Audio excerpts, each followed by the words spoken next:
What's good, YouTube? It's your man Rage King back with another one. Yes, another upload to the channel. And before we get started, I'd ask if you'll please go down there and hit that like button, hit that sub button, hit that bell for notifications if you're new. Welcome to Rage Rants TV. This is how we do. Rage and Rebels make some noise.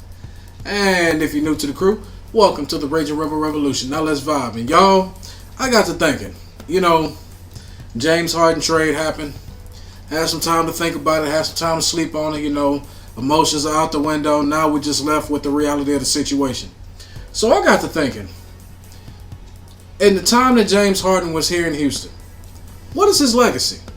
What is the last impression we are going to have of James Harden? When people ask about the James Harden experience, the James Harden era in Houston, what would you say? What would people think? What would come to people's mind when they think of James Harden and his time in Houston? Let's speak on it.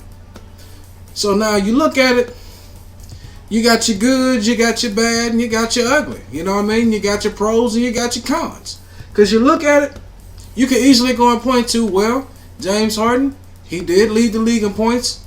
If he did lead the league in points a few times, you understand what I'm saying, as a Houston Rocket? He always was a top 10 player in the league, at worst, during his time with the Rockets.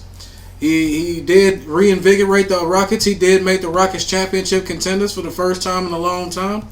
You can look at it and say, you know what? He is the first MVP that the Houston Rockets franchise has had since Hakeem Olajuwon. He is one of three men on that list: Hakeem Olajuwon, Moses Malone, and James Harden, as MVPs of the Houston Rockets franchise. You can look at him as a guy that, that brought in a new style of basketball, and say what you want to about his brand of basketball. It was the closest to defeating that stacked Warriors team with two MVPs and four All-Stars on it. And then you could also go ahead and look at it. You know what? James Harden did choke a lot in the playoffs. That Warriors team, even with or without KD, he never could beat them. He's notorious for choking in big moments. You can look at the situation in San Antonio. You can look at the series of San Antonio where he completely disappeared in Game 6 after getting the shot blocked in Game 5. You can look at it as him not being a very good player to play with other superstars, because you look at it, we got him Dwight Howard, didn't work out. Got him Chris Paul, didn't work out. Got him Russell Westbrook, another MVP, didn't work out. So like I said, there's a lot of pros and cons that come with it. So now with me personally, I'm going to say this, and when I say this, I mean no disrespect to James Harden whatsoever. I think James Harden is a phenomenal basketball player, and I will even be mad enough to say, though I did not appreciate the way he went about handling business with the Houston Rockets, it is the nature of the business, and to be honest with you, James, if you can, go win a championship. Go win a championship. I have nothing against you personally. I'm still going to enjoy watching you play basketball. I'm still going to enjoy being a fan of yours. And I would like to see how your career ends up. I really do. I really do. I'm very intrigued to see what you do with the Brooklyn Nets. I'm not even going to lie. Because I'm going to always be a fan of yours. I didn't like how you handled the Houston situation. Because it's not like they didn't give you everything you asked for. You know what I mean? And I'm sad to see you go. But life goes on and the league continues on. And now the Rockets have to move forward. But with having said all of that, my lasting impression of James Harden is, if I had to take what James Harden has done with the Houston Rockets and I had to describe it, I would look at James Harden as a guy that was phenomenal in the regular season, but choked in the playoffs. And it pains me to say that. I would love to say that James Harden was one of the most clutch players I've ever seen.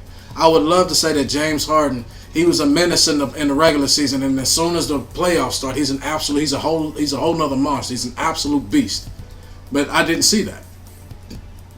I mean, there have been times where he stepped up, in big games and everything like that, but those are few and far between, and those were against teams that, let's just be honest, those are not teams that were expected to go to the championship. When he was tasked to go up against guys like Steph Curry and those Warriors teams, he lost. When he was tasked to go against Portland and try to beat Damian Lillard, he lost.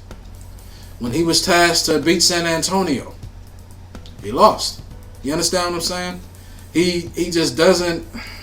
And even when he was a bench player, I can even go back to before he got into Houston, when he was with Oklahoma City, when he got to the finals with a young KD and a young Russell Westbrook. You could arguably say that they largely lost their finals because James Harden simply did not show up. He struggled throughout that entire series. He did. And to be honest with you, it pains me to say it, but it's like he took what he did in Oklahoma City in that championship game, in that championship series with the Miami Heat, when they had their big three. And it's like he made a career out of not showing up when he was absolutely paid and trusted upon and given the keys to succeed, and he just simply did it. Now, that doesn't make him a bad person. It doesn't make him a bad basketball player. It's just facts are stating facts. He just simply did not show up when we needed him to step up the most. You understand what I'm saying? So if I had to talk about it, if I had to give my last impression on James Harden, it wasn't a complete failure, but I feel like there was a lot to be desired. There was a lot left. There was a lot left to be accomplished. You understand what I'm saying? Like, I feel like James Harden's time here, though it was a great experience, it feels like it was half-baked. It feels like it was unfinished. You understand what I'm saying? It feels like there was still something there. You know what I mean? There was still a lot more to accomplish that just simply never did get accomplished. That's my video for today. I hope you enjoyed. Let me know down in the comment section what you think James Harden's lasting impression on the Houston and his time in Houston would be. My name is Rage King. I'm out, and I'll be back later on with more videos, more commentary, more content. Now, hashtag that enough said. See y'all next time. Have a great night.